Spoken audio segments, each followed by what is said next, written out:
Straight line का मैं assignment अभी आपको बता रहा हूँ।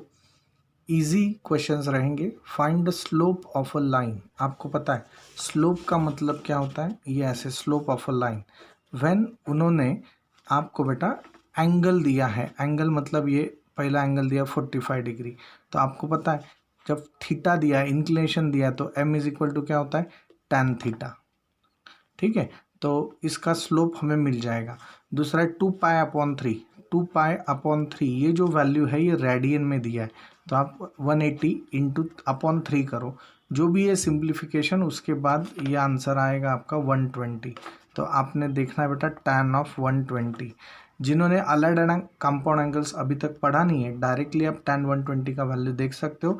बाकी लोग इसे बेटा 180 माइनस 60 में स्प्लिट करके आराम से सॉल्व करना है, तो ये जैसे आंसर आता है ऐसा आंसर आना चाहिए। सेम बात है बेटा, थीटा 150 है, तो 150 को हम लोग कैसे स्प्लिट करेंगे? 180 माइनस 30 में, दैट इज 2 पाई/2 माइनस 30 में। जिन्हें नहीं पता है डोंट वरी, डायरेक्टली tan 150 का वैल्यू देखो, -1/√3 आता है। जो स्टैंडर्ड वैल्यूज़ मैंने आपको बताए थे, कैल्सी पे अगर 0.5 आ रहा है तो आपने 1/2 लेना है। कैल्सी पे अगर 0.77 ऐसे आ रहा है तो आपने 1/√2 लेना है। 1.41 आ गया तो आंसर √2 लेना है। ऐसे वो स्टैंडर्ड कुछ वैल्यूज़ है, मतलब हम लोग कैल्सी यूज़ न करते हुए सॉल्व कर रहे हैं, ऐसे वो कंफर्म होता है। दूसरे ये क्वेश्चन है बेटा, find the slope of line passing through the point. 2 point दिए हैं, ये लाइन है, ये लाइन के 2 पॉइंट दिए हैं, तो 2 पॉइंट दिए हैं तो फॉर्मूला है स्लोप का y2 minus y1 upon x2 minus x1। तो इसके साथ ही अगर उन्होंने इक्वेशन ऑफ लाइन भी पूछा तो आपके पास फॉर्मूला है y minus y1 upon y1 minus y2, x minus x1 upon x1 minus x2। ऐसे ये बेटा सॉल्व करना है। तो ये भी है।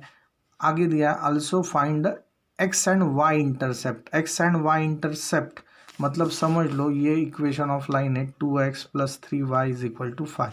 अगर आपको x इंटरसेप्ट जानना है, इंटरसेप्ट मतलब मैंने आपको बताया this is the intercept. Intercept जानना है तो y का वैल्यू 0 पुट करना है।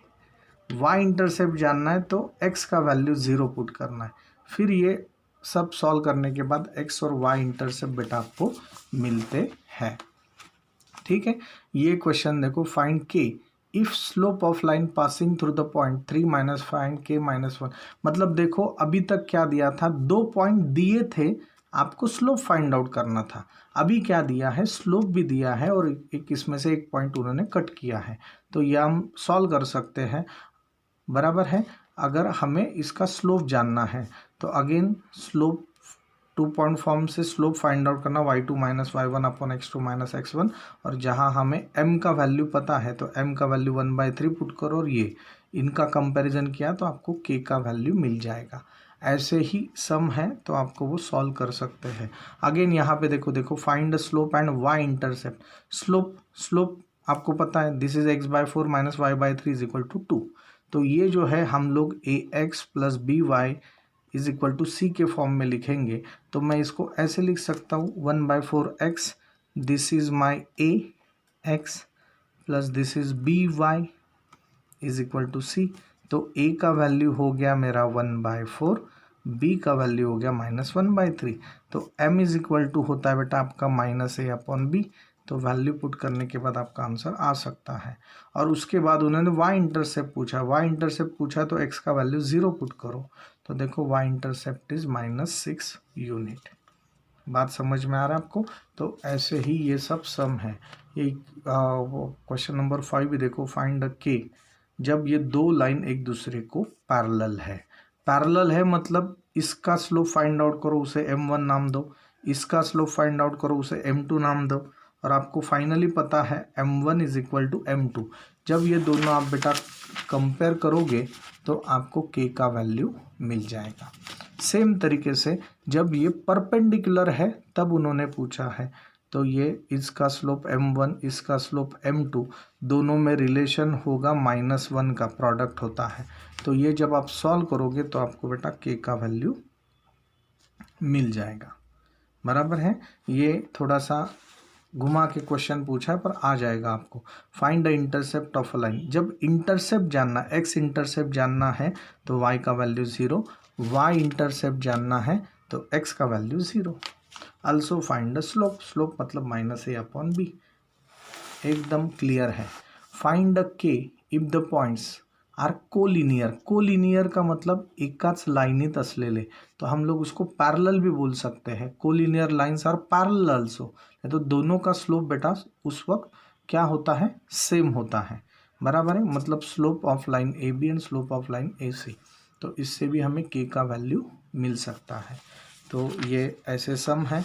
नेक्स्ट फाइंड 2x, और ये दो line say are they parallel to each other, दोनों का स्लोप क्रॉस चेक करो, दोनों का स्लोप अगर सेम है तो पैरेलल है, सेम नहीं है तो पैरेलल नहीं है।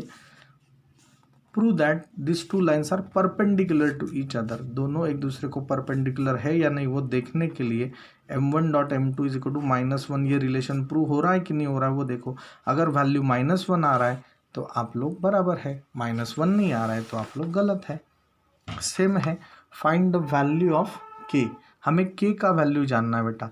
तो are they perpendicular to each other, again sorry, हाँ perpendicular to each other, are they नहीं है, ये परपेंडिकुलर है और आपको के सॉल्व करना है। तो बस दोनों में ये रिलेशन क्रॉस चेक करो, आपको के का वैल्यू मिल जाएगा। आराम से सॉल्व करना है, सब इजी है, ठीक है बेटा। ऐसे ही आपने यहाँ पे देखना है, ये भी सब सम जो है, ये सब सम बेटा आपको होमवर्क की तरह आ सकते हैं, इसके सब के आंसर्स भी दिए हुए हैं। ये मोस्ट ऑफ सब सम हम लोगों ने सॉल्व किया है, ठीक है ना। आप प्रैक्टिस के लिए ये सब सम सॉल्व कर सकते हैं। नहीं आ रहा है तो मैं आपको बताऊंगा, यहाँ सब के आंसर्स भी आपको दिए हुए हैं, ठीक है। सेकंड पार्ट बेटा आपका स्टार्ट होता है acute angle between the lines.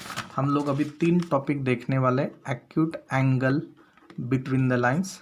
तो एक्यूट एंगल का फॉर्मूला आपको पता है, tan theta is equal to mod of m1 minus m2 upon 1 plus m1 into m2, ये है। दूसरा है perpendicular distance of a point on the line, तो ये लाइन है A X plus B Y plus C is equal to 0। तो आपको formula पता है, P M is equal to mod of A X 1 plus B Y 1 plus C upon root of A square plus B square, ये है वो answer. और तीसरा है distance between two parallel lines, तो ये P M is equal to mod of C one minus C two upon root of A square plus B square. तो ये ऐसे सब सम दिया है। देखो एक्यूट एंगल है तो ये m1 है, ये m2 है, ये सम हमने बेटा लिया है, खाली आपको अच्छे से ये सॉल्व करना होगा।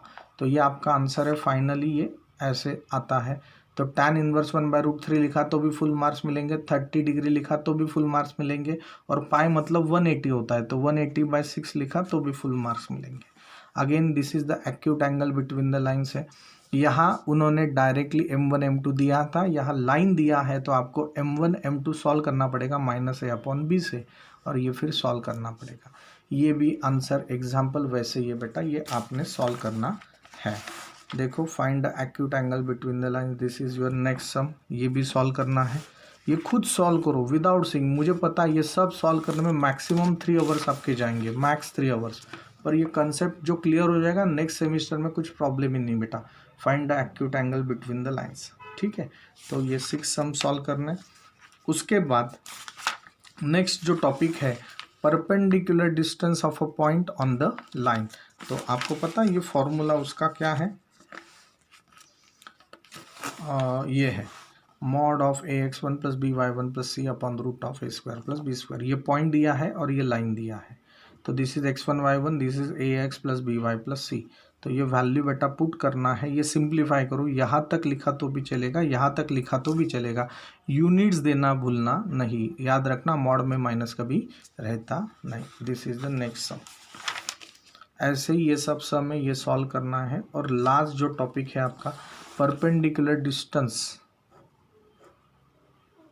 बिटवीन टू पैरेलल लाइंस, तो फॉर्मूला है c2 minus c1 upon root of A square plus B square. A और बी के वैल्यू बेटा सेम होने चाहिए, ए और बी के वैल्यू यहाँ सेम नहीं है, तो सेम नहीं है तो सेम करने के लिए हमने इसको 2 से मल्टीप्लाई करना है, ये हो गया 6x, ये हो गया 2y और ये हो गया 10। ठीक है, ये हमने रेगुलर बैच में अच्छे से देखा है। तो ये भी सम आपने बेटा अच्छे से सॉल्व करना है। ठीक है, यहाँ पे देखो ये 5 है, यहाँ 10 है, तो ये 10 होने के लिए 2 से मल्टीप्लाई करना पड़ेगा, 24 होने के लिए 2 से मल्टीप्लाई करना पड़ेगा। जैसे मैंने बताया ए और बी के वैल्यूज सेम होने चाहिए। तो ये आपका आंसर है। यहाँ पे बहुत से एग्जाम्पल्स दिए हैं और बहुत से एग्जाम्पल्स हमने लिए भी हैं। ठीक है, तो this is your questions and these are your answers. तो wish you all the best. मुझे लगता है कल का टेस्ट आप बहुत सही तरीके से दोगे। थैंक यू बेटा, thank you very much. Bharat माता की जय।